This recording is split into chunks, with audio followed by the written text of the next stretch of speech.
Graduating student sa Lapu-Lapu City College, kinsa, cum laude unta sa kursong Hospitality Management. Wa na makaabot sa iyang graduation day, human mitaliwan. Si Luan Miraldina sa report.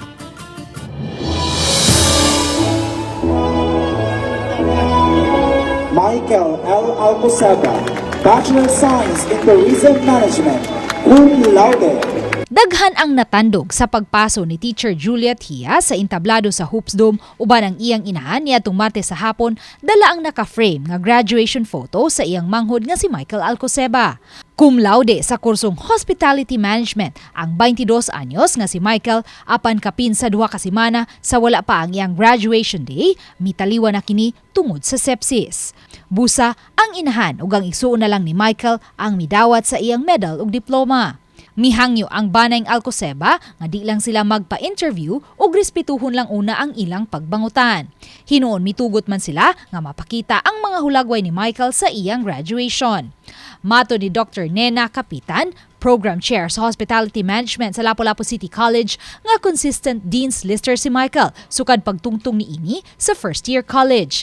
Kini bisan pa man kung usa siya ka-working student. Never good siya mo-refuse, maski moingon ka nga makita nimo sa ihang nga kapoy, and then especially moingon sila nga gikan pa og duty, gikan kuwang og pahuway mo na nga kanang Michael is a big loss gid sa kuan sa amuang. Aktibo usab sa mga kalihukan sa eskwelahan si Michael, kinsa na ila sa angga nga kikil. Siya ang kanunayng sangunan sa mga dagkong school activities sa ilang departamento. Siya usab ang Vice President sa Lapu-Lapu Performing Arts. Apan niadtong Marso lang, nabantayan nilang kalit lang kining mihugo. Ug pagka Abril 24, nadangat kini sa tambalanan.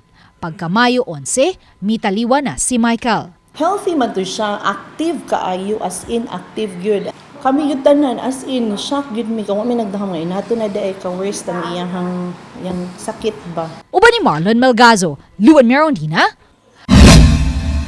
Balitang Bisdak.